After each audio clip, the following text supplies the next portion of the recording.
Hello guys, எல்லாருக்குமே வணக்கம். இன்னைக்கு நம்ம அலாப் அப்படின்ற ஒரு வித்தியாசமான பெங்காலி படத்தை தாங்க பார்க்க போறோம். இங்க நம்ம ஹீரோக்கு திருமணம் நிச்சயிக்கப்படுதுங்க. அப்படி அந்த நிச்சயிக்கப்பட்ட பெண்ணுமே நம்ம ஹீரோவுடைய வீட்டுக்கு வந்து அவர் எப்படிப்பட்டவர்னு தெரிஞ்சுக்க வராங்க.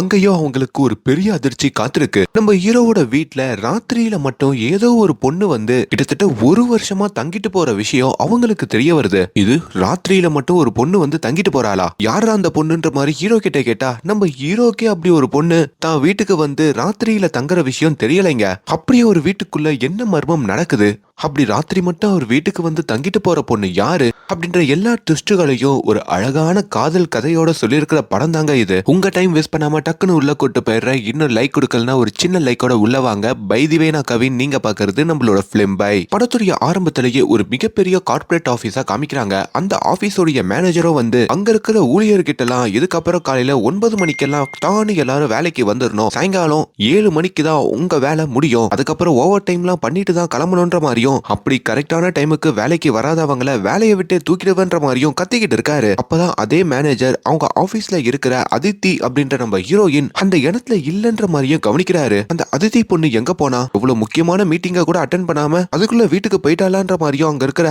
அதித்தியோட ஃப்ரெண்டு கிட்ட கேட்க, அவங்களுமே நம்ம ஹீரோயினுடைய பாட்டி இறந்து போயிட்டாங்க, அதுக்காக தான் அவ பர்மிஷன் போட்டுட்டு சீக்கிரமா போயிட்டா அப்படின்னு மேனேஜர் கிட்ட சொல்ல, இப்போ அந்த மேனேஜர் அங்க இருந்து கிளம்புனதுக்கு அப்புறம் நம்ம ஹீரோயினுக்கும் அவங்க ஃப்ரெண்டு கால் பண்றாங்க. அடியே அதித்தி, எங்கடி இருக்க? இன்னைக்கு மேனேஜர் நீ சீக்கிரமா கிளம்புன விஷயத்த கண்டுபிடிச்சிட்டாரு. உங்க பாட்டி போய் சேர்ந்துட்டாங்கன்னு சொல்லி அவரை ஏமாத்தி வச்சிருக்கேன். இதுக்கப்புறமாச்சு காலையில 9 மணிக்கு கரெக்ட் டைமுக்கு வா, ஓவர் டைம் பண்ணிட்டு வீட்டுக்கு கிளம்புன்ற மாதிரி சொல்ல, ஆனா ஹீரோயினும் ரொம்ப டயர்டா இருக்காங்க. நான் தங்கிக்கிட்டு இருக்கிற ஹாஸ்டலோ ஆபீஸ்ல இருந்து 20 கிலோமீட்டர் தள்ளி இருக்கு. சிட்டில இருக்கிற டிராபிக்க பத்தி உனக்கே தெரியும். இந்த டிராபிக் எல்லாம் தாண்டி நான் எப்படி அவ்வளவு லேட்டா கிளம்பி வீட்டுக்கு வர்றது, தூங்கத்துக்கு கூட டைம் கிடைக்க மாட்டேங்குது, இல்ல காலையில 9 மணிக்கு நான் எப்படி வர்றது அப்படின்னு பயங்கரமா புலம்பிக்கிட்டு இருக்காங்க. இப்போ அடுத்த நாள் காலையிலயும் விடியுதுங்க. 9 மணி ஆபீஸுக்கு 6 மணிக்கெல்லாம் எழுந்து நம்ம அதித்தி கிளம்ப வேண்டிய நிலைமை. அப்படி ரேபிடோ போட்டு தாங்க வருவாங்க. அதுக்கு வேற 150 ரூபாய் கொடுத்து ஆபீஸ்ல இறங்கி அவசர அவசரமா ஓட, அப்ப தெரியாம அங்க நம்ம ஹீரோ மேலையும் நம்ம ஹீரோயின் இடிச்சிட்டு போயிடுவாங்க. ஆமாங்க, இவரு தாங்க நம்ம ஹீரோ. இவரோட பேரு பேப்லோ. இவரோட கதையை பாக்குறதுக்கு முன்னாடி இங்க நம்ம அதித்தி 9 மணிக்குள்ள ஆபீஸுக்கு போறாங்களான்னு பாப்போம். 9:15 ஆயிடுதுங்க.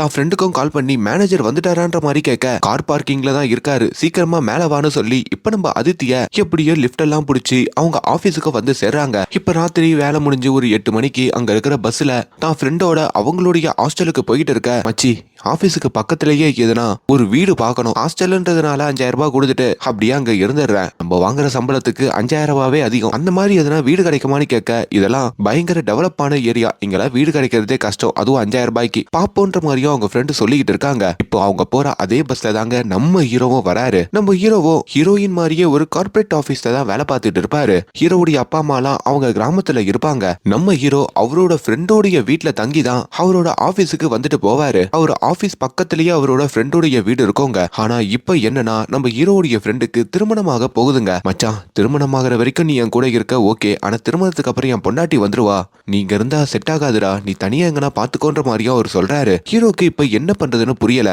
கிட்டத்தட்ட வெளியே வாடகை பார்த்தா 20,000 ரூபாயில இருந்து 30,000 ரூபாய் வரைக்கும் வரும். இப்ப இவரும் ஒரு பக்கம் பிரஷர்ல மாட்டிக்கிறாரு. அப்படிதாங்க நம்ம ஹீரோ, எனக்கு தெரிஞ்சு ஒரு அபார்ட்மெண்ட் இருக்கு, அங்க ஒரு வேலைக்காரன் இருக்கான், அந்த அபார்ட்மெண்ட்ல ஒரு வீடு காலியா இருக்குன்னு சொன்னான். ஆக்சுவலி அந்த வீட்டுல இருக்கவங்க எல்லாம் வெளிநாட்டுக்கு போயிருக்காங்க, அவங்க வர வரைக்கும் நீ அங்க தங்கிக்கலாம் அப்படின்னு சொல்லிட்டு இப்ப அந்த அபார்ட்மெண்ட்டுக்கோ நம்ம ஹீரோவை அவர் ஃப்ரெண்டு கூட்டிட்டு வராரு. அங்கேயும் அந்த வேலைக்கார வந்து, சார் இது 2 BHK அபார்ட்மெண்ட் சார், ரொம்ப வசதியா இருக்கும், ஹவுஸ் ஓனர் எல்லா பொருளையும் அபார்ட்மெண்ட்லயே விட்டுட்டு போயிட்டாங்க, எல்லாத்தையும் சுத்தி பாருங்க சார், 20,000 ரூபாய் தான் வாடகைன்ற மாதிரியும் அந்த வீட்டையும் சுத்தி பார்க்க வைக்க, அந்த வீடுமே நம்ம ஹீரோக்கு ரொம்ப பிடிச்சு போகுதுங்க. ஆனா 20,000 ரூபாய் வாடகை ரொம்ப அதிகமா இருக்கு. எப்பா, நீ ஏன் ஹவுஸ் ஓனருக்கு தெரியாம தான் எனக்கு இந்த அபார்ட்மெண்ட்டை வாடகைக்கு விடுற, அதனால 20,000 ரூபாய்லாம் கொடுக்க முடியாது, 10,000 ரூபாய் வேணா கொடுக்குறேன், ஓகேவான்ற மாதிரி கேட்க, அப்படி பேரம் பேசி எப்படியோ நம்ம ஹீரோவும் அந்த வேலைக்காரன் கிட்ட ஓகே வாங்குறாரு.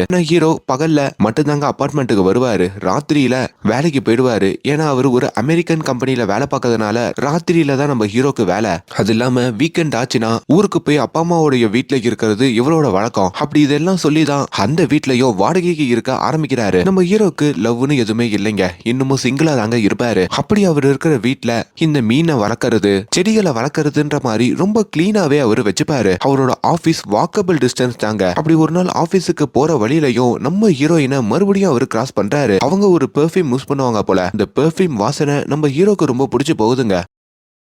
கட் பண்ணா இங்க நம்ம ஹீரோயினுடைய ஆபீஸ காமிக்கிறாங்க. இந்த ஃபயர் ஆச்சுன்னா திடீர்னு தண்ணி கொட்டும் பாத்தீங்களா, அப்படி ஆபீஸ்ல தண்ணி கொட்ட ஆரம்பிக்குதுங்க. ஆக்சுவலி நம்ம ஹீரோயின் வரதுக்கு லேட் ஆயிருக்கும், அதனால தான் அவங்க அதை ஆன் பண்ணி விட்டுருப்பாங்க. ஆனா அங்க இருக்கிற மேனேஜரோ அங்க இருக்கிற வாட்ச்மேனை போட்டு பயங்கரமா கத்திட்டு உன்னை வேலையை விட்டு தூக்க போறன்ற மாதிரியும் சொல்றாரு. நம்மளால வாட்ச்மேனுடைய வேலை போணுமான்னு சொல்லி ஹீரோயினும் வந்து மேனேஜர் கிட்ட நான் வரதுக்கு டைம் ஆகுது, அதனால தான் நான் இப்படி பண்ணிட்டேன், என்ன மன்னிச்சிருங்கன்ற மாதிரியும் கேட்க மேனேஜரும் இதுக்கப்புறம் நீ லேட் டைமுக்கு வந்தாலோ இந்த மாதிரி எதனா ஒரு விஷயம் பண்ணாலோ உன்னைய வேலையை விட்டு தூக்கிடுவேன்ற மாதிரி ஹீரோயினை வார்ன் பண்றாரு. அவ்வளவுதாங்க. இதுக்கு மேல ஹீரோயினால 20 கிலோமீட்டர் டிராவல் பண்ணிலாம் ஆபீஸுக்கு வர முடியல. ஆபீஸுக்கு பக்கத்திலேயே எதனா ஒரு வீடு இல்லனா ஹாஸ்டல் பார்க்கணும்ன்ற மாதிரி முடிவு பண்றாங்க. அப்பதான் அவங்க ஆபீஸ்ல இருக்கிற வாட்ச்மேனும் மேடம் நீங்க ஒன்னும் கவலைப்படாதீங்க, எனக்கு தெரிஞ்ச ஒரு ஃப்ரெண்ட் இருக்கான், அவன் ஒரு அபார்ட்மெண்ட்ல வேலைக்காரனா இருக்கான், அவன்கிட்ட பேசி உங்களுக்கு குறைஞ்ச காசுலயே அந்த அபார்ட்மெண்ட்டை வாடகையை எடுத்து கொடுக்குற அப்படின்ற மாதிரியும் சொல்ல கட் பண்ணா இப்ப நம்ம ஹீரோ இருக்கிற அபார்ட்மெண்ட்டை காமிக்கிறாங்க. ஹீரோட அபார்ட்மெண்ட்டுக்கு எதிர்க்கவே ஒரு வயசான பாட்டி இருப்பாங்க. அவங்க காலையில இந்த டிவி சீரியல் வச்சு கொடுக்க சொல்லியும் நம்ம ஹீரோ கிட்ட உனக்கு கல்யாணம் ஆயிடுச்சா என்ன வேலை பாக்குறேன்னு சொல்லி ரொம்ப நட்பாவே பேசுவாங்க. கட் பண்ணா இப்ப அந்த வேலைக்காரர் இருக்கான் பாத்தீங்களா, நம்ம ஹீரோக்கு கூட அபார்ட்மெண்ட் புடிச்சு கொடுத்திருப்பாரு. அவரு வந்து ஹீரோ கிட்ட ஒரு முக்கியமான விஷயம், ஊர்ல இருந்து வேலை பாக்குற ஒரு பையன் இருக்கான், அந்த பையன் கொஞ்ச நாள் தங்கறதுக்கு மட்டும் எதனா ஒரு அபார்ட்மெண்ட் கேட்டிருக்கான், ரொம்ப பாவப்பட்ட பையன் சார், நம்ம அபார்ட்மெண்ட்லயே உங்க வீடு மட்டும்தான் ராத்திரியில அவைலபிளா இருக்கும், ஏன்னா நீங்க ராத்திரியில வேலைக்கு போறவங்க, அது இல்லாம உங்களோட வீட்லயே 2 ரூம் இருக்குல்ல, ஒரு ரூம்ல நீங்க தங்கினாலும் இன்னொரு ரூம்ல அந்த பையன் தங்கிட்டு போட்டுமே உங்களுக்கு டிஸ்டர்பே பண்ண மாட்டான் சார், நீங்க பகல்ல வீட்டுக்கு வந்து ரெஸ்ட் எடுக்கும் போதும் அவன் ஆபீஸ்ல இருப்பான், நீங்க ராத்திரி வேலைக்கு கிளம்புனதுக்கு அப்புறம் தான் அவன் உங்க வீட்டுக்கு வந்து அவனோட ரூம்ல தங்குவான், உங்க ரூமுக்குள்ள கூட நுழைய மாட்டான், தயவு செஞ்சு ஒத்துக்கோங்க சார் அப்படின்ற மாதிரியும் கேட்க ஹீரோவை யோசிச்சு பார்த்துட்டு அப்ப நான் கொடுக்குற வாடகையை ஒரு 4000 ரூபாய் கம்மி பண்ணி தருவேன் பரவாயில்லையான்ற மாதிரி கேட்கிறாரு. அதுக்கும் அந்த வேலைக்காரன் ஓகேன்னு சொல்ல அப்படி 6000 ரூபாய் வாடகை கொடுத்துட்டு அந்த டீலோக்கும் நம்ம ஹீரோ ஒத்துக்கிறாரு. ஆனா என்ன நம்ம ஹீரோ கிட்ட அங்க நம்ம ஹீரோயின் அதித்தி தான் வாடகைக்கு வராங்கன்ற விஷயத்த அந்த வேலைக்கார மறைச்சு அத ஒரு பையனும் சொல்லிருப்பாங்க. இப்ப நம்ம அதித்தியும் அந்த அபார்ட்மெண்ட்டுக்கு வந்து பாக்குறாங்க. அந்த வேலைக்காரனும் இந்த அபார்ட்மெண்ட்ல பேப்லோன்னு சொல்லி ஒரு ஆள் இருப்பாரு, அவர் பகல்ல தான் அபார்ட்மெண்ட்டுக்கு வருவாரு, அவர் அந்த ரூம் தான் யூஸ் பண்ணுவாரு, நீங்க இந்த ரூமை யூஸ் பண்ணிக்கோங்க, வீட்டை ரொம்ப கிளீனா பாத்துக்கோங்க அப்படின்னு சில இன்ஸ்ட்ரக்ஷன்லாம் சொல்லிட்டோம். நம்ம ஹீரோயினையும் அங்க தங்க வச்சுட்டு போக இப்போ ஹீரோயினுக்கு ஒரு 6000 ரூபாய் வாடகையில அவங்க ஆபீஸுக்கு பக்கத்திலேயே இந்த அபார்ட்மெண்ட் கிடைக்குதுங்க. அப்படி ஹீரோயினும் அந்த அபார்ட்மெண்ட்டுக்கு ராத்திரியில வந்து தங்கறத அந்த எதிர் வீட்டு பாட்டி பாக்குறாங்க. இதுல இந்த வேலைக்காரன் தாங்க ரொம்ப நல்லாவே சம்பாதிக்கிறான். சோ அதுக்கப்புறத்துல இருந்து அந்த அபார்ட்மெண்ட்ல பகல்ல நம்ம ஹீரோவோ ராத்திரியில நம்ம ஹீரோயினோ தங்க ஆரம்பிக்கிறாங்க. 2 பேரும் பாத்துக்காமையே தான் வாழ்றாங்க. இருந்தும் அந்த அபார்ட்மெண்ட்ல நம்ம ஹீரோ துணி காய வச்சுட்டு போறத ராத்திரியில ஹீரோயின் பாப்பாங்க. ஹீரோயின் அப்பப்ப தம் அடிப்பாங்க. அப்படி அங்க இருக்கிற மேட்ச் பாக்ஸ் எல்லாம் நம்ம ஹீரோ பாப்பாரு. ஒரு கடத்துல நம்ம ஹீரோவோட கையில ஒரு பேடு வந்து சிக்குதுங்க.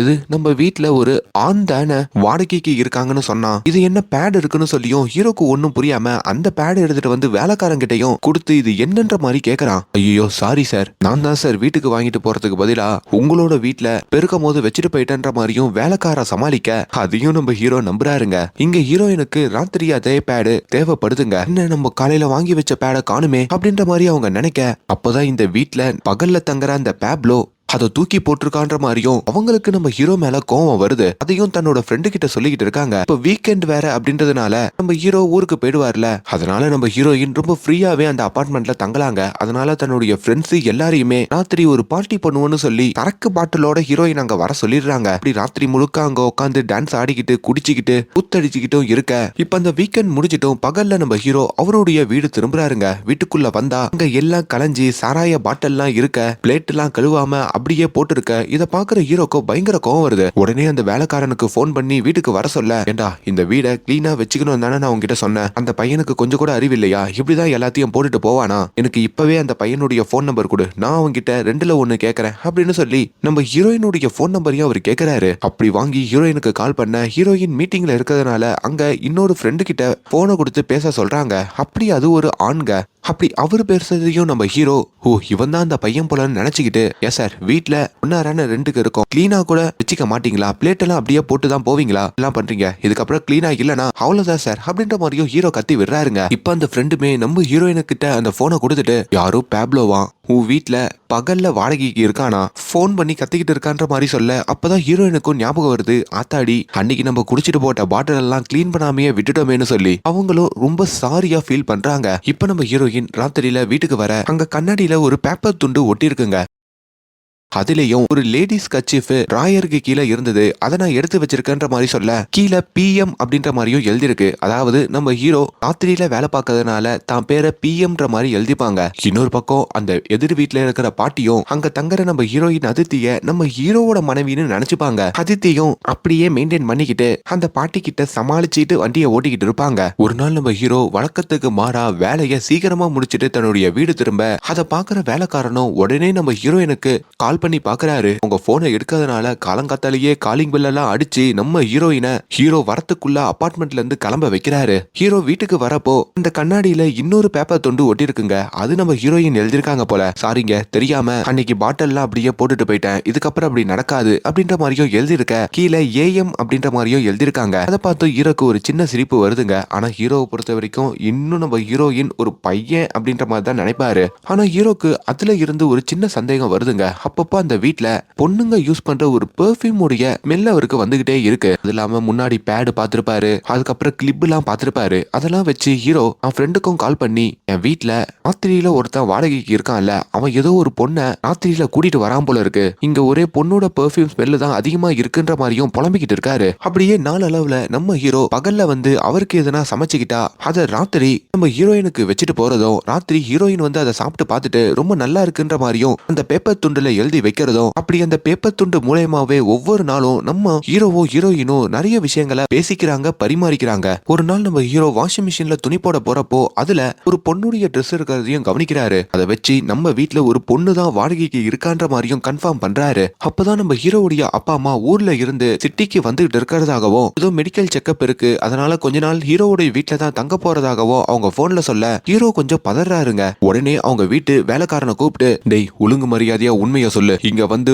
ராத்திரியில தங்கிட்டு போறது ஒரு பொண்ணு தானே, இதுக்கு மேலேயும் மறைச்சா அவ்வளவுதான்ற மாதிரியும் மிரட்ட. இப்ப அந்த வேலைக்காரனும் பயந்துகிட்டு, ஆமா சார், அதித்தின்ற ஒரு பொண்ணு தான் தங்கிட்டு போறாங்க, அதை சொன்னா நீங்க ஒத்துக்க மாட்டீங்கன்னு சொல்லிதான் நான் போய் சொன்னேன்ற மாதிரியும் அங்க சொல்றாருங்க. நீ என்ன பண்ணுவியோ எது பண்ணுவியோ தெரியாது, எங்க அப்பா அம்மா ஊர்ல இருந்து வராங்க, இப்ப அந்த பொண்ணை உடனே வீட்டுல இருந்து கிளம்ப சொல்லு, ஏன்னா எங்க அப்பா அம்மா ராத்திரியில இங்க தான் தங்குவாங்க, ஒரு பொண்ணோட என்ன பார்த்தாங்கன்னா அவ்வளவுதான்ற மாதிரியும் அவர் அங்க கத்துறாரு. கொஞ்ச நேரத்திலேயே ஹீரோவோட அப்பா அம்மாவும் ஹீரோவுடைய வீட்டுக்கு வர, ஹீரோவும் இந்த வீடு சரியில்லை, என் கூட என் ஃப்ரெண்டு வேற இங்க தங்குறான், அதனால நீங்க இங்க தங்க வேண்டாம், உங்களுக்கு வெளியில ஒரு ஹோட்டல்ல ரூம் எடுத்து கொடுக்குறேன்ற மாதிரியும் அங்கிருந்து கிளம்ப சொல்ல. ஆனா அதுக்குள்ள அந்த வேலைக்காரன் வந்து ஹீரோவை கூப்பிட்டு தனியா, அந்த அதித்தி மேடம் ஹைதராபாத்ல ஏதோ மீட்டிங் இருக்குன்னு சொல்லி கிளம்பிட்டாங்க, 2 நாள் வரமாட்டாங்க, உங்க அப்பா அம்மாவை இங்கேயே தங்க வச்சுக்கங்கன்னு சொல்ல. இப்ப நம்ம ஹீரோவுடைய அப்பா அம்மாவையும் அவர் அங்கேயே தங்க வைக்கிறாரு. ஹீரோவோட அம்மா ரொம்பவுமே உஷாருங்க. வீட்டுக்குள்ள வந்ததும் அவங்களுக்கு அந்த பெர்ஃபியூம் ஸ்மெல் வருதுங்க. என்ன பொண்ணுங்க யூஸ் பண்ற பெர்ஃபியூம் மாதிரி இருக்கேன்ற மாதிரி சந்தேகப்படுறாங்க. அதுக்கப்புறம் இந்த ஃப்ரிட்ஜில் உங்க 2 பேரும் மாறி மாறி எழுதி வச்சுப்பாங்கல்ல, அதெல்லாம் பார்த்து என்ன ஏதோ பொண்ணோட கையெழுத்து மாதிரியே இருக்கேன்ற மாதிரியும் சந்தேகப்படுறாங்க.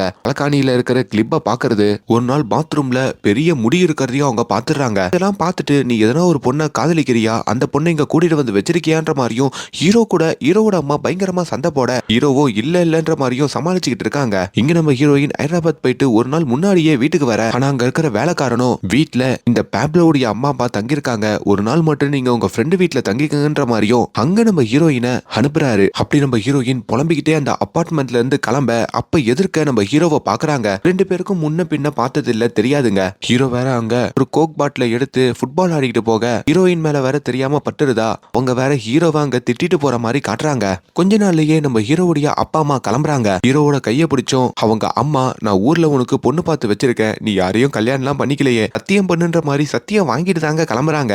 இப்ப நம்ம ஹீரோவும் தன்னுடைய ஃப்ரெண்டு கிட்ட, என் வீட்டுல தங்குறால அந்த பொண்ணு ஒரு பெர்ஃபியூம் யூஸ் பண்றா மச்சான், அந்த பெர்ஃபியூம் வாசனை தான் அப்படியே என்ன ஒரு மாதிரி இருக்குது, எவ்வளவு நாள் அந்த பொண்ணு எனக்காக வீட்டுல நிறைய விஷயம் செஞ்சு வச்சுட்டு போயிருக்கா, நானும் செஞ்சு வச்சுட்டு போயிருக்கேன், அப்படி நாங்க பாத்துக்காம ஆக்ஷன் மூலயமாவே நிறைய விஷயம் பேசிக்கிறோம், எனக்கு அந்த பொண்ணை பார்க்கணும் போல தாண்டா இருக்கு அப்படின்ற மாதிரியும் அங்க பேசிக்கிட்டு இருக்க. அப்ப டிலே பண்ணாம நாளைக்கு மீட் பண்ணலாமான்ற மாதிரி அந்த பொண்ணு கிட்ட கேட்டு அப்படின்ற மாதிரியும் ஒரு ஃப்ரெண்டு சொல்றாரு. அதன்படி நம்ம ஹீரோவும் ஒரு துண்டு சீட்டுல நம்ம 2 பேரும் மீட் பண்ணலாமான்ற மாதிரியும் எழுதி வைக்க, அதை பாக்குற ஹீரோயினுக்கும் ஒரு சின்ன யோசனை வருதுங்க. ஹீரோயினும் அடுத்த நாள் நம்ம ஹீரோவை மீட் பண்ணலாம்னு நினைக்கிறாங்க. ஆனா அவங்க அவசரமா டெல்லி வரைக்கும் போக வேண்டி இருக்கு, நம்ம ஹீரோவும் அவரோட ஊருக்கு போக வேண்டி இருக்கு. அதனால அந்த மீட்டிங் நடக்காமையே 2 பேரும் அவங்கவுங்க வேலைக்கு கிளம்புற மாதிரியும், ஆனாலும் அவங்க 2 பேரோட மனசுலயும் அந்த பையன் எப்படி இருப்பான், அந்த பொண்ணு எப்படி இருப்பான் அப்படின்ற ஒரு கேள்வியோட ஒரு சின்ன சிரிப்போட அவங்க அங்க இருந்து போற மாதிரி காட்டுறாங்க. இங்க நம்ம ஹீரோ ஊருக்கு வந்ததும் அவங்க அம்மாவும், உனக்காக ஊர்ல ஒரு பொண்ணு பார்த்து வச்சிருக்கேன்னு சொன்னல, அந்த பொண்ணுடைய பேரு சுவாதி, உன் கூட பள்ளிக்கூடத்துல படிச்ச பொண்ணுதான், அவளை போய் மீட் பண்ணுன்ற மாதிரியும் ஹீரோவை அனுப்ப,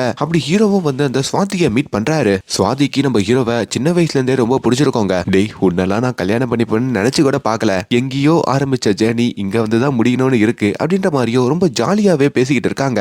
ஆனா ஹீரோக்கு அங்க நம்ம ஹீரோயின் மேல தாங்க எண்ணம் இருக்கு. அவர் இப்ப கூட போனை எடுத்து மறுபடியும் ஊருக்கு போறதுக்கான ரயில் டிக்கெட்டை புக் பண்ணிக்கிட்டு இருக்காரு. அப்பதான் சுவாதியும் கல்கத்தால தானே இருக்க, நானும் அப்பப்போ வேலை விஷயமா கல்கத்தாக்கு வருவேன், அப்ப நீ தங்கி இருக்கிற வீட்டுக்கு வரேன்ற மாதிரி சொல்ல, ஆனா ஹீரோ தான் கூட ஒரு ஃப்ரெண்டு தங்குறதாகவும் அதனால வீட்டுக்குலாம் நீ வர முடியாதுன்ற மாதிரியும் சொல்லிக்கிட்டு இருக்காரு. அந்த ஃப்ரெண்டு தித்தி அவங்க ஒரு பொண்ணுன்ற விஷயத்தெல்லாம் மறைச்சிடுறாரு. இங்க நம்ம ஹீரோயின் இருக்காங்க பாத்தீங்களா, அவங்களுக்கு பயங்கரமா ஜுரம் வந்துருதுங்க. தான் ஃப்ரெண்டு கிட்டயும் எனக்கு ரொம்ப ஜுரமா இருக்கு, இப்பதான் ஹாஸ்பிட்டலுக்கு போயிட்டு வந்தேன்ற மாதிரி பேசிக்கிட்டு இருக்க. இப்ப அடுத்த நாள் வழக்கம் போல நம்ம ஹீரோயின் ஜுரத்திலேயே ஆபீஸுக்கு கிளம்புறாங்க. இப்ப நம்ம ஹீரோ தான் வீடு திரும்புறப்போ அங்க டிராயரை திறந்து பார்த்தா நம்ம அதித்தி ஹாஸ்பிட்டலுக்கு போயிட்டு வந்த மெடிக்கல் பிரிஸ்கிரிப்ஷன்லாம் இருக்குங்க. அதை பார்த்து ஹீரோ கொஞ்சம் சேட் ஆகுறாரு. வழக்கம் போல ஃப்ரிட்ஜ்ல கெட் வெல் சூன் அப்படின்ற மாதிரியும் எழுதி வச்சுட்டு போறாரு. நம்ம ஹீரோக்கு நாட்கள் செல்ல செல்ல நம்ம ஹீரோயினை எப்படிலாம் மீட் பண்ணுன்ற ஒரு எண்ணம் வந்துகிட்டே இருக்குங்க. ஹீரோ கிட்ட தான் ஹீரோயினுடைய போன் நம்பர் இருக்கும்ல, அதை வாட்ஸ்அப்ல போட்டு அவங்களோட ப்ரொஃபைல் பிக்சர் ஆச்சு எப்படி இருக்குன்னு பார்ப்போம் அப்படின்னு நினைச்சா,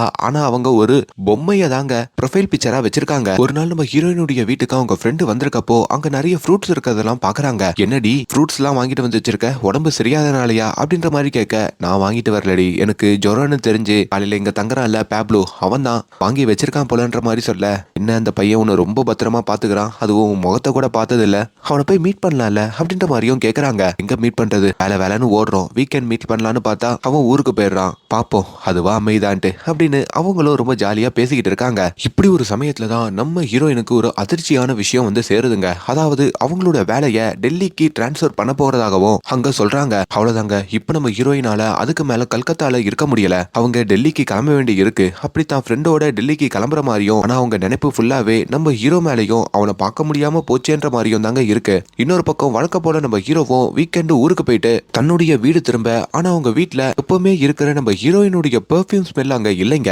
வேலைக்காரனுக்கோ கால் பண்ணி அந்த பொண்ணு எங்க போயிட்டான்ற மாதிரி கேட்க, சார் உங்களுக்கு தெரியாதா, அந்த பொண்ணு வீடையே காலி பண்ணிட்டாங்க, டெல்லிக்கு போயிட்டாங்க சார், இதுக்கப்புறம் நீங்க ஃப்ரீயா இருக்கலான்ற மாதிரி சொல்ல, ஹீரோவோட மனசு ஒரு மாதிரி சுக்குநூறா உடஞ்சு போகுது. நம்ம தான் அந்த பொண்ணு மேல ஏதோ இன்ட்ரெஸ்டா இருந்தோம் போல, அவளுக்கு என் மேல இன்ட்ரெஸ்டே இல்ல போல அப்படின்ற மாதிரியும் நினைக்கிறாரு. அதுக்கப்புறம் அந்த பொண்ணு இருந்த அந்த பக்கத்து ரூமை போய் பாக்குறது. அந்த பொண்ணு எப்பவுமே ஃப்ரிட்ஜ்ல எப்பனா சாப்பாடு செஞ்சாங்கன்னா வச்சுட்டு போவாங்க, அதை போய் பாக்குறது. ஃப்ரிட்ஜ்ல ஒரு துண்டு சீட் இருக்குங்க, பத்திரமா இருங்க நான் ஊரை விட்டு போறேன்ற மாதிரி அவங்க எழுதிருக்காங்க போல. அதை பார்த்து ஹீரோ கொஞ்சம் சென்டிமெண்ட் ஆகுறாரு. அந்த எதிர் வீட்டு பாட்டி இருக்காங்கல்ல, அவங்க வேற காலிங் பில் அடிச்சு அந்த பொண்ணு போறப்போ இந்த பூச்சட்டியை அவங்க கிட்ட கொடுத்துட்டு போக சொன்னா, ரொம்ப காஞ்சி போச்சு, நீ தான் தண்ணி ஊத்தணும்னு சொல்ல, அப்படி ஹீரோவும் ஹீரோயினுடைய பூச்சட்டிய அவர் வளர்க்க ஆரம்பிக்கிறாரு. அப்படி ஹீரோயின் அங்க இருந்து கிளம்புனதுக்கு அப்புறம் தான் அது எல்லாமே ஹீரோக்கு காதல்ன்ற மாதிரியும் புரியுதுங்க. இன்னொரு பக்கம் இப்ப நம்ம ஹீரோக்கு நிச்சயிக்கப்பட்டிருக்கோம்ல, அந்த பொண்ணுமே நம்ம ஹீரோக்கு தொடர்ந்து கால் பண்ணிக்கிட்டே இருக்காங்க. என்னடா கல்யாணத்துக்கு ரெடி ஆயிட்டு இருக்கியா இல்லையா, கண்டுக்கவே மாட்டேன்ற மாதிரி பேசிக்கிட்டு இருக்க. அப்பதான் ஹீரோவும், இல்ல அவ இப்பதான் இந்த இடத்த விட்டு போனா, அதுல இருந்து மனசு ஒரு மாதிரி இருக்குன்ற மாதிரி சொல்றாரு. அவங்களுக்கு அதிர்ச்சி ஆகுது. அவளா, யார பத்தி சொல்றன்ற மாதிரி கேட்க, இல்ல இல்ல ஒண்ணு இல்ல, நான் எதை நினைச்சும் உளறிட்டு இருக்கேன்ற மாதிரியும் ஹீரோ சொல்றாரு. அதை வச்சு பார்க்கும் போதோ அந்த சுவாதி பொண்ணுக்குமே ஹீரோவோட மனசுல வேற ஏதோ ஒரு பொண்ணு இருக்காளோ அப்படின்ற ஒரு யோசனை வருதுங்க. அப்படி ஹீரோயின் டெல்லியில இருந்தாலும் ஹீரோ இப்ப கல்கத்தால இருந்தாலும் ரெண்டு பேருக்குமே அந்த வீட்டுல அவங்க ஒன்னா இருந்த நினைவுகள் தாங்க அதிகமாவே இருக்கு. ஹீரோ வீக்கெண்டுக்கு ஊருக்கு வராரு. அவர் கல்யாணத்துக்காக இந்த சுவாதிக்கு துணியெல்லாம் எடுத்து கொடுக்குறாரு. ஆனாலும் ஹீரோ முகத்துல சந்தோஷம் இல்ல. அதையும் சுவாதி கவனிச்சுக்கிட்டே இருக்காங்க. அப்படி ஒரு நாள் தான் நம்ம ஹீரோவுடைய வீட்டை பாக்குறதுக்காக சுவாதி ஹீரோவுடைய வீட்டுக்கு வந்திருக்காங்க. அப்படி அதுல பாக்குறப்போ ஹீரோவோட வீட்டுல ஏதோ ஒரு பொண்ணு வந்து தங்கிட்டு போற விஷயம் நம்ம சுவாதிக்கு தெரிய வருதுங்க. இதை ஏன் என்கிட்ட சொல்லவே இல்ல, இங்க ஒரு பொண்ணு தங்கி இருந்தாளா அப்படின்னு அவங்களும் ஹீரோ கிட்ட கேட்க, ஆக்சுவலி முதல்ல எனக்கே அது தெரியாது, ஒரு பையன்னு சொல்லி தான் இங்க அந்த வாடகையை விட்டவன் அந்த பொண்ணை இங்க விட்டுருக்கான், அதுக்கப்புறம் தான் எனக்கு தெரியும். உண்மையில சொல்லணும்னா அந்த பொண்ணு அதித்தி ரொம்ப நல்லவ, நாங்க பாத்துக்காமையே நிறைய விஷயத்த பேசிக்கிட்டோன்ற மாதிரியும் அவரு அதித்திய பத்தியே நிறைய விஷயங்களை ஷேர் பண்ணிக்கிறாரு. அதை ரசிச்சு ருசிச்சு ஹீரோ சொல்லறது எல்லாத்தையும் அந்த சுவாதியும் பாக்குறாங்க. அவங்களுக்கு ஒரு மாதிரி பொசசிவ் ஆகுதுங்க. சுவாதி இதே அபார்ட்மெண்ட்ல நம்ம கல்யாணத்துக்கு அப்புறமும் தங்கலான்ற மாதிரி தான் சொல்லியிருப்பாங்க. ஆனா இப்ப ஹீரோ எவ்வளவு வர்ணிச்சு சொல்றதுனால கல்யாணத்துக்கு அப்புறம் நம்ம வேற அபார்ட்மெண்ட்டுக்கு போயிடலான்ற மாதிரியும் அங்க முடிவு எடுக்கிறாங்க. இப்ப நம்ம ஹீரோக்கு டெல்லியில ஏதோ ஒரு மீட்டிங் இருக்குங்க. அதுல நிறைய கம்பெனி கலந்துக்கிறாங்க. அப்படி நம்ம ஹீரோக்கு இப்போ திருமணம் பண்ணி கொடுப்பாங்கல்ல அந்த சுவாதி, அவங்களோட கம்பெனியும் அதுல கலந்துக்க, அப்படி சுவாதியும் ஹீரோவும் ஜோடியாவே அந்த மீட்டிங்க்கு வராங்க. அப்படி அந்த மீட்டிங் அட்டென்ட் பண்றதுக்கு இன்னொரு கம்பெனில இருந்தும் சில நபர்கள் வந்திருக்க, அதுல நம்ம ஹீரோயின் அதித்தியும் வந்திருக்காங்க போல. அப்படி அந்த செமினார் ஹாலுக்கு வந்து my name is Aditi Rao அப்படின்ற மாதிரி சொல்ல, ஹீரோ அந்த இடத்துல ஸ்ரம்பிச்சு போறாரு. ஒருவேளை நம்ம வீட்டுல இருந்த அதித்தி இவதானா, அதே பேரை சொல்றாளேன்ற மாதிரியும் ஹீரோ ஹீரோக்கு மனசுல ஒரு மாதிரி ஆக அப்படி ஹீரோ அந்த அதித்திய பார்த்துட்டு இருக்கிறதையும் இந்த சுவாதி ஒரு ஓரத்துல இருந்து கவனிக்கிறாங்க. வீட்டுல இருந்த அதித்தி இவதானா, இவனுக்கு அந்த பொண்ணு மேலதான் இன்ட்ரெஸ்ட் இருக்கும் போல இருக்கேன்னு சொல்லி அங்க அதித்தியோட பேச விடாம ஹீரோ கூடயே உட்காந்து சுவாதி பேசிக்கிட்டு இருக்கிற மாதிரியும், அதித்திக்கும் நம்ம ஹீரோவை அடையாளம் தெரியாதுல, அதனால அவங்க ஆபீஸ் மேட்ஸோட பேசிக்கிட்டு இருக்கிற மாதிரியும் காட்டுறாங்க. அப்பதான் நம்ம ஹீரோ அதித்தி பக்கத்துல வரும்போதோ ஸ்மெல் பண்ணி பாக்குறாருங்க. அவங்க பெர்ஃப்யூம் ஸ்மெல்லு தான் ஹீரோக்கு தெரியும்ல, அது மூலயமா இந்த பொண்ணு தான் அந்த பொண்ணுன்ற மாதிரியும் ஹீரோ கன்ஃபார்ம் பண்றாரு. இப்ப அதையும் கவனிக்கிற அந்த சுவாதி இருக்காங்கல்ல, நம்ம ஹீரோ கிட்ட வந்தோம், உன்னோட வீட்டுல ஒரு பொண்ணு இருந்தான்னு சொன்னியே, அந்த பொண்ணு இவதானா, அவகிட்ட நீ போய் பேச வேண்டியதானே, எதுக்காக யோசிச்சுக்கிட்டே இருக்க, மனசுல அவதானே இருக்கான்ற மாதிரியும் கேட்க, இல்ல அந்த பொண்ணுக்கு என்ன அடையாளமே தெரியல, என்னத்த போய் பேசுறது, போய் பேசினா அவமானப்பட்டு தான் வர வேண்டி இருக்கும், விடு நம்ம கல்யாண வேலையை பார்ப்போம் அப்படின்ற மாதிரியும் ரொம்ப கேஷுவலா அவரு சொல்றாரு. இங்க நம்ம அதித்தி கிட்டையும் அவங்க ஃப்ரெண்டு வந்து, நான் கொஞ்ச நாளா உன்னை பாத்துக்கிட்டு தான் இருக்கேன், யார்கிட்டயும் மனசை பறிகொடுத்த மாதிரி தான் இருக்க, நீ எப்ப கல்கத்தா வீட்ல இருந்து வந்தியோ உன் சந்தோஷம் உன்கிட்ட இல்ல, உன்கிட்ட அன்னைக்கே நான் ஒரு விஷயத்த கொடுக்கணும்னு நினைச்சேன், உன்னோட ரூமை கிளீன் பண்றப்போ அதுல எனக்கு சில துண்டு சீட்டு எல்லாம் கிடைச்சதுன்னு சொல்லிட்டு நம்ம ஹீரோவும் ஹீரோயினும் துண்டு சீட்ல பேசிப்பாங்கல்ல, அதெல்லாம் நம்ம அதித்தியோட ஃப்ரெண்டு நம்ம ஹீரோயின் அதித்தி கிட்டையும் கொடுத்துட்டு போறாங்க. அதை பார்க்கும் போதோ ஹீரோவோட ஞாபகம் தாங்க அதித்திக்கு வருது. அது மூலயமா அவங்களும் நம்ம ஹீரோவை காதலிக்கிறாங்க அப்படின்ற மாதிரி அப்பதான் புரிஞ்சுக்கிறாங்க. பழசெல்லாம் நினைச்சு பார்த்து கதறி அழுகுறாங்க. எவ்வளவு நாள் தான் இவனை பார்க்காம இருக்கிறது, இவனை பார்த்தே தீரணும், அப்படி நம்ம காதலை வெளிப்படுத்தணும்னு சொல்லி இப்ப நம்ம ஹீரோ இருக்கிற கல்கத்தா அபார்ட்மெண்ட்டுக்கும் அதித்தி வர மாதிரி காமிக்க கட் பண்ணா இப்ப நம்ம ஹீரோ இருக்காரு பாத்தீங்களா, அவர் ஒரு யோசனையோட தன்னுடைய வீட்டுக்கும் வராருங்க. அவங்க வீட்டு கதவை அறக்கத்துக்கு முன்னாடி எதிர் வீட்டுல இருக்கிற பாட்டி ஒரு ஸ்பெஷல் பர்சன் உன்னை பார்க்க வந்திருக்காங்க அப்படின்ற மாதிரி சொல்ல, ஹீரோக்கு திடீர்னு ஒரு பெர்ஃப்யூம் ஸ்மெல்லு வருதுங்க. அவரு அதை வாசனை பண்ணி பார்க்கும் போதோ அது அந்த அதித்தியோட ஸ்மெல்லுன்ற மாதிரியும் கண்டுபிடிக்கிறாரு. கண்ணை திறந்து பார்த்தா அங்க நம்ம அதித்தியே வந்து நிக்கிறாங்க. அப்பதான் முதல் வாட்டி அதித்தியோ நம்ம ஹீரோவை பாக்குறாங்க. அதித்தி ஹீரோ கிட்ட, நான் உன்னை நிறைய தேடனேன், உன்னை பத்தியே தான் நினைச்சுக்கிட்டு இருந்தேன்ற மாதிரியோ சொல்ல, ஹீரோவும் பதிலுக்கு இதைதான் நானும் உன்கிட்ட சொல்ல நினைச்சேன்ற மாதிரியும் வெளிப்படுத்துறாரு. நான் என் மனசுல இருக்கிற சில விஷயங்களை உன்கிட்ட சொல்ல நினைக்கிறேன், நம்ம 2 பேரும் டின்னர் போலாமான்ற மாதிரியும் அதித்தி கேட்க, ஹீரோவும் அதுக்கு சம்மதிக்கிறாரு. அப்படி அதித்தி ரொம்ப சந்தோஷமாவே ஹீரோவோட அபார்ட்மெண்ட்ல இருந்து கிளம்புறதையும், அதே நேரத்துல அதே அபார்ட்மெண்ட்டுக்கு நம்ம சுவாதி வராங்க. அங்க நம்ம அதித்தி ஹீரோவோட வீட்டுக்கு வந்துட்டு போனதையும் அவங்க பாக்குறாங்க. அவங்களுக்கு ஒரு மாதிரி ஆகுதுங்க. கொஞ்சம் கொஞ்சமா நம்ம காதலிக்கிற ஹீரோ நம்மள விட்டு போயிட்டு இருக்கானேன்ற மாதிரியும் சுவாதி ஃபீல் பண்ணி நேரா ஹீரோவோட வீட்டுக்கு வந்து, அப்ப இந்த கல்யாணத்தை நிப்பாட்டி இல்லாமா, உன் மனசுக்குள்ள அந்த அதித்தி தானே இருக்கான்ற மாதிரி கேட்க, ஹீரோவால அங்க என்ன பதில் சொல்றதுன்னு தெரியல. நீ எந்த பதிலுமே சொல்ல வேண்டாம், ஒரு டிஸ்ட்ராக்டான ஆண் கிட்ட என்னால காலம் முழுக்க வாழ முடியாது, நானே வீட்டுல சொல்லி இந்த கல்யாணத்தை நிப்பாட்டிடுறேன், நீ அந்த அதித்தி கிட்டேயே போன்ற மாதிரியும் அங்க நம்ம சுவாதி சொல்லிட்டு வீட்டுல இருந்து கிளம்ப, இங்க நம்ம அதித்தியும் நம்ம ஹீரோ கூட டின்னர் போறோம்னு சொல்லி ரொம்ப சந்தோஷமாவே தான் ஃப்ரெண்டோட வீட்டுல ரெடி ஆயிட்டு இருக்காங்க. இங்க வச்சே தான் காதல சொல்லி ஒன்னு சேர்ந்துடலான்ற மாதிரியும் நினைக்கிறாங்க. அப்படிதான் அவங்க ஹோட்டலுக்கு போற வழியில அந்த வேலைக்காரனை பாக்குறாங்க. அப்படி அந்த வேலைக்காரனும் ஒரு 2 மாசத்துக்கு முன்னாடியே ஹீரோவுக்கு நிச்சயமானதையும், சுவாதின்னு ஒரு பொண்ணு கூட இன்னும் 2 வாரத்துல கல்யாணம்ன்ற மாதிரியும் அதித்தி கிட்ட சொல்ல, அவங்க மனசு சுக்குநூறா உடையுதுங்க. அவங்களால அங்க என்ன யோசிக்கிறது, என்ன முடிவெடுக்கிறதுன்னு சொல்லி ஒண்ணுமே புரியல. அவங்க அழுதுகிட்டு ஹீரோவை மீட் பண்ண வேணான்னு நினைக்க, அப்பதான் அவங்க ஃப்ரெண்டு போன் பண்ணி, நீ அவசரப்பட்டு இப்படி ஒரு முடிவு எடுக்காத, எதுவா இருந்தாலும் போய் ஃபேஸ் பண்ணு, நேரா ஹோட்டலுக்கு போ, என்ன நடக்குதோ பாத்துக்கலாம்னு சொல்ல, அப்படி நம்ம ஹீரோயின் ஹோட்டலுக்கு வராங்க. ஆனா அங்க நம்ம ஹீரோ இல்லைங்க. ஹீரோக்கு பதிலா அந்த சுவாதி இருக்காங்க. தான் தான் சுவாதின்ற மாதிரியும் இன்ட்ரோடியூஸ் ஆயிக்க அதித்திக்கும் ஒரு மாதிரி ஆகுது. இந்த பொண்ணை தான் அவர் கல்யாணம் பண்ணிக்க போறாரான்னு சொல்லி, ஒருவேளை இந்த ஹோட்டலுக்கு அவர் நம்மள வர வச்சதே அவர் கல்யாண பத்திரிக்கை கொடுக்கறதுக்கு தானோன்ற மாதிரியும் அதித்தி யோசிக்கிறாங்க. அப்பதான் சுவாதி நம்ம ஹீரோயினை உட்கார வச்சு, அவரு ரொம்ப டிஸ்ட்ராக்ட் ஆயிருக்காரு, கூட நிறைய வாட்டி பேசும்போதோ உங்களை பத்தி தான் அதிகமா பேசியிருக்காரு, இது வரைக்கும் 2 பேரும் பாத்துக்காமையே என்ன மாதிரியான ஒரு ரிலேஷன்ஷிப்ல இருந்தீங்கன்ற மாதிரியும் என்கிட்ட சொல்லியிருக்காரு. இன்ஃபேக்ட் நான் அவரை ரொம்பவுமே காதலிச்சேன், என் பள்ளிக்கூடத்துல இருந்து நான் அவரை காதலிச்சேன், ஆனா அவருக்கு என் மேல காதல் இல்லைன்னு நினைக்கிறப்போ அவரு விருப்பப்பட்ட பொண்ணோட வாழ்றதுதான் சரின்னு எனக்கு தோணுது, அது உங்ககிட்டயும் சொல்லிட்டு போறதுக்கு தான் இங்க வந்தேன் அப்படின்னு அதித்தி கிட்டையும் அங்க சுவாதி சொல்ல, அப்ப சுவாதியோடைய உடம்புல இருந்து ஒரு பெர்ஃப்யூம் ஸ்மெல் வருதுங்க. அது நம்ம அதித்தி யூஸ் பண்ற பெர்ஃப்யூம். பாத்தீங்களா, இந்த பெர்ஃப்யூம் கூட எனக்கு அவரு தான் வாங்கி கொடுத்தாரு, அதுவும் உங்க ஞாபகத்தோட. இதுல இருந்தே புரியுதுல அவரு உங்களை எவ்வளவு காதலிக்கிறாருன்னு சொல்லிட்டு அப்படின்னு சொல்லிட்டு நம்ம சுவாதி அங்கிருந்து கிளம்ப, அதே நேரத்துல தான் நம்ம ஹீரோ அதே ரெஸ்டாரண்ட்டுக்கு வராரு. அங்க சுவாதி கிளம்புறதையும் பார்த்துட்டு சுவாதி கிட்ட ஏதோ பேசணும்னு நினைக்க, ஆனா சுவாதி எதுவுமே பேசாம அங்க இருந்து அழுதுகிட்டே ஓடுறாங்க. இப்ப ஹீரோ அதித்தி கிட்டையும், அதாவது நம்ம ஹீரோயின் கிட்டையும் வந்து உட்கார்றாரு. ஹீரோயினும் சிரிச்சுக்கிட்டே ஹீரோ கிட்ட கைய கொடுக்க, அங்க ஹீரோயினுக்கு நம்ம 2 பேரோட காதல் சேர்றதை விடவோ உங்களை ஒரு பொண்ணு பார்த்து பார்த்து 15 வருஷமா பள்ளியில இருந்து காதலிக்கிறா, அந்த காதல் தான் சேரணுன்ற மாதிரியும் அவங்க மனசளவுல உணர்றாங்க போல. அதனால தன்னோட காதலை மறைச்சுக்கிட்டு நம்ம ஹீரோ கிட்ட, நீங்க எனக்கு ஒரு நல்ல ஃப்ரெண்டா இருந்தீங்க, அந்த நட்பு காலத்துக்கும் தொடரணும்னு நான் நினைக்கிறேன், ஆசைப்படுறேன்ற மாதிரியும் சொல்ல, ஹீரோவும் அப்பதான் இந்த அதித்தி நம்ம கிட்ட ஒரு ஃப்ரெண்டா தான் பழகிருக்கா போல இருக்குன்ற மாதிரியும் அங்க புரிஞ்சுக்கிறாரு. இப்ப நம்ம ஹீரோ தன்னுடைய வீட்டுக்கு வராருங்க. அங்க தான் கல்யாணம் பண்ணிக்க போற அந்த சுவாதி கிட்டையும் நடந்த விஷயத்துக்கெல்லாம் மன்னிப்பு கேக்குறாரு. அப்பதான் சுவாதி அதித்தி ஒரு லெட்டர் கொடுத்துட்டு போனாங்கன்ற மாதிரியும் அந்த லெட்டரை எடுத்து வாசிக்க அந்த லெட்டர் நம்ம ஹீரோக்கு வந்தது இல்ல, இந்த அதித்தி நம்ம சுவாதிக்கு போட்ட லெட்டர். அதாவது நம்ம ஹீரோ ஆக்சுவலி அந்த ஹோட்டலுக்கு வந்தது அவரும் அதே விஷயத்தாங்க சொல்லியிருப்பாரு. ஏன்னா நம்ம 2 பேரும் பார்த்துக்காம ஒரு காதலுக்குள்ள வந்தோம். ஆனா எனக்காகவே ஒரு பொண்ணு 15 வருஷமா காதலிச்சு எனக்காகவே காத்திருந்தா எனக்கு இந்த காதலை விட அந்த காதல் சிறந்ததுன்னு தோணுது. அதை சொல்றதுக்கு தான் வந்தேன் அப்படின்னு அங்க நம்ம ஹீரோயினான அதித்தி கிட்ட அவரும் சொல்லியிருப்பாரு. அப்படி அவங்க 2 பேரும் பேசிக்கிட்டு தான் கொஞ்ச நாள் காதலிச்சு அவங்க காதலை மறந்துட்டு இப்ப நம்ம ஹீரோ சுவாதி கிட்டேயே வந்திருக்கிற மாதிரியும் சுவாதிக்கு கில்ட்டினஸ் வரக்கூடாதுன்னு சொல்லிதான் இந்த உண்மையை இப்ப அதித்தி அந்த லெட்டர்ல எழுதி இந்த பேப்லோ உனக்கானவன் மட்டும்தான், அவன் உன் கூட மட்டும்தான் இருப்பான், உன்னதான் கல்யாணம் பண்ணிப்பான்னு எழுதிட்டு இப்போ அவங்க மறுபடியும் டெல்லிக்கு கிளம்புற மாதிரியும் அப்படி அவங்க அழுதுகிட்டே நம்ம ஹீரோவை மறக்க முடியாம போற மாதிரியும் இப்ப நம்ம ஹீரோ சுவாதியை கல்யாணம் பண்ணிக்கிட்டு வாழ்ற மாதிரியும் இந்த கதை முடியுதுங்க. எத்தனை பேருக்கு இந்த கிளைமேக்ஸ் பிடிச்சிருக்கும்னு எனக்கு தெரியல. பிடிச்சவங்க கீழே கமெண்ட்ல சொல்லுங்க. அண்ட் மேலும் இந்த மாதிரியான வீடியோஸை தொடர்ந்து பார்க்கறதுக்கு நம்மளோட சேனலை சப்ஸ்கிரைப் பண்ணுங்க. Thank you so much.